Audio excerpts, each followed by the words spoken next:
Imagine you're laughing at breakfast, joking with your friends. You feel amazing. 3 p.m. Your head spins. You're sweating. You can hear your heartbeat pounding in your ears. 6 p.m. You're dead. 4 hours. Just 4 hours. In 1485, a disease emerged in England. Its name, the sweating sickness. It killed thousands in a single night. Kings fled their palaces. The rich, the powerful, the young. No one was safe. And then it vanished, as if it never existed. Modern medicine still doesn't know what this disease was. This is the story of history's most mysterious, most deadly, and completely lost epidemic. August 22nd, 1485. Bosworth Field, England. A bloody civil war that's lasted 30 years ends today. We know it as the Wars of the Roses. Lancaster versus York. Brother killing brother. Richard III is dead. New king, Henry Tudor, Henry VII. But with his victory came something else. Something deadly. Weeks after the battle, strange things began happening in London. People woke up healthy in the morning, dead by evening. The symptoms were the same every time.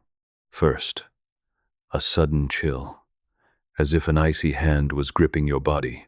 Then fever, such a fever, that you felt like you were burning alive. And sweat, unstoppable, terrifying, sweating.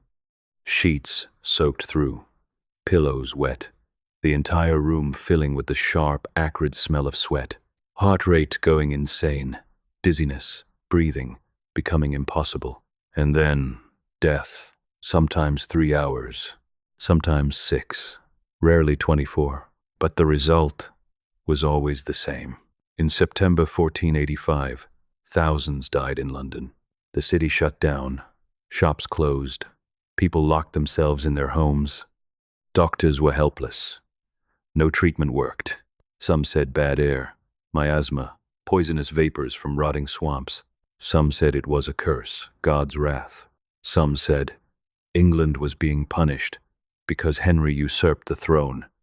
But the strangest thing was, the disease was selective. Poor peasants were mostly healthy, but the wealthy, nobles, city merchants, they were dying. It was as if the disease targeted the powerful. King Henry was terrified.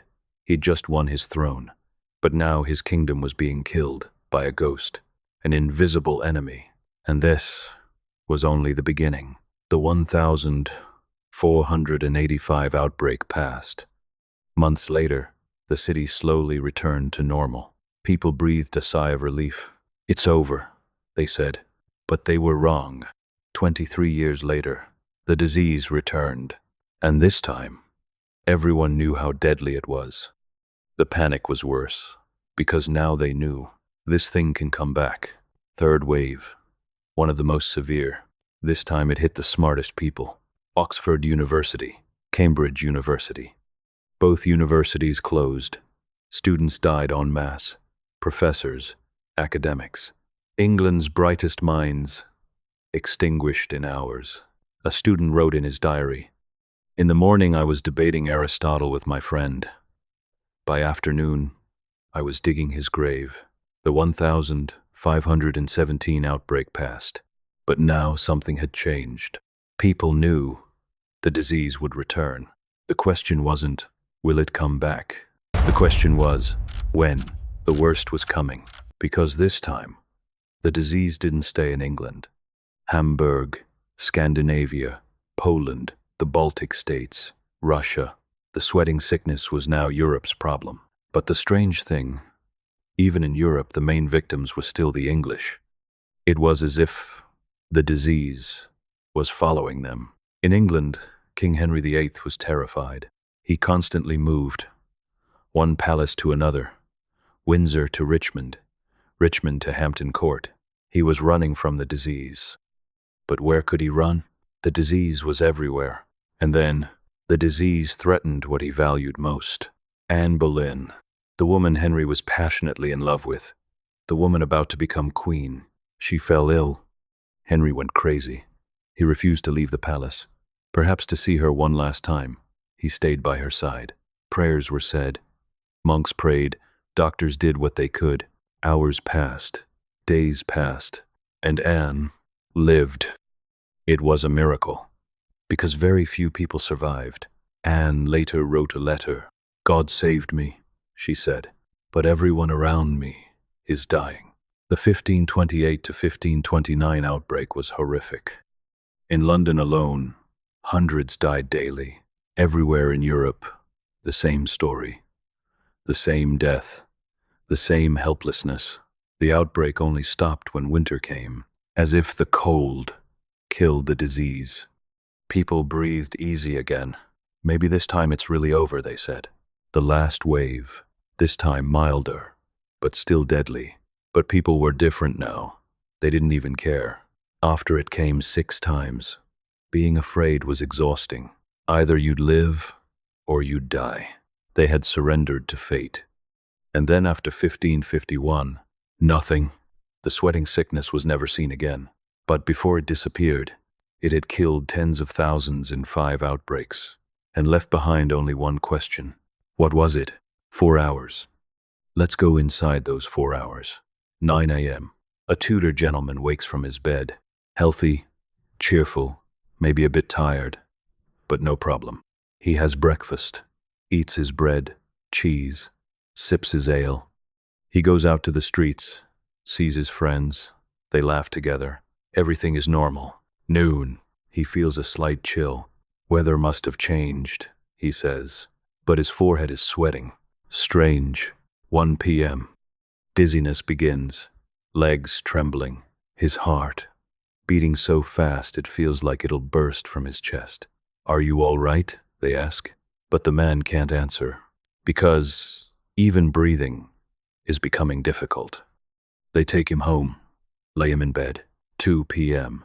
Sweat pouring like a flood, sheets soaked, pillow wet, a sour, sharp smell of sweat emanating from everywhere in the room. His family is beside him, but they don't know what to do. A doctor is called. He does what he can. Bloodletting, making him drink vinegar, applying onions, but it's all in vain. 3 p.m. Skin turned gray, lips purple, eyes rolling back, hands clenching, body trembling. 5 p.m.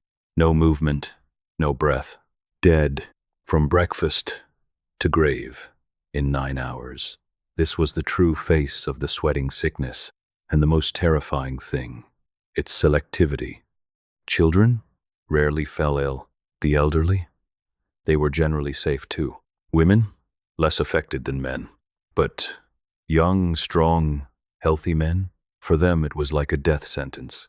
The rich, nobles, city dwellers, highest risk. But poor peasants were mostly safe. Why? Why was the disease behaving this way? Why was it targeting the powerful? There's a recorded story from 1528. A wedding. The groom is young, handsome, a wealthy merchant. Morning begins with the ceremony. Noon, their celebration. Dancing, singing. At 3 p.m. the groom falls ill. By midnight, he's dead. Wedding day, to grave, or the Oxford academic. Teaching class in the morning, talking about Plato. In the afternoon he starts trembling uncontrollably. By evening, dead. Anne Boleyn was one of the few lucky survivors. She wrote in her letter, "The disease is so fast that people don't even have time to say goodbye. You speak with your loved ones in the morning. You bury them in the evening. And no one knew why. Doctors were helpless. Clergy had no answers. Kings were terrified. An invisible killer. An incomprehensible enemy. And worst of all, unpredictable. You didn't know when it would come. You didn't know when it would choose you. You just waited." After 1551, something happened. Actually, nothing happened. The disease disappeared. 1552 passed. No disease. Still nothing. Nothing. The sweating sickness vanished, as if it never existed. People couldn't believe it at first. "It'll come back," they said. But it didn't. As years passed, it was forgotten. Only a few paragraphs remained in old records. And one question: what was it? In the 21st century, medicine can do incredible things.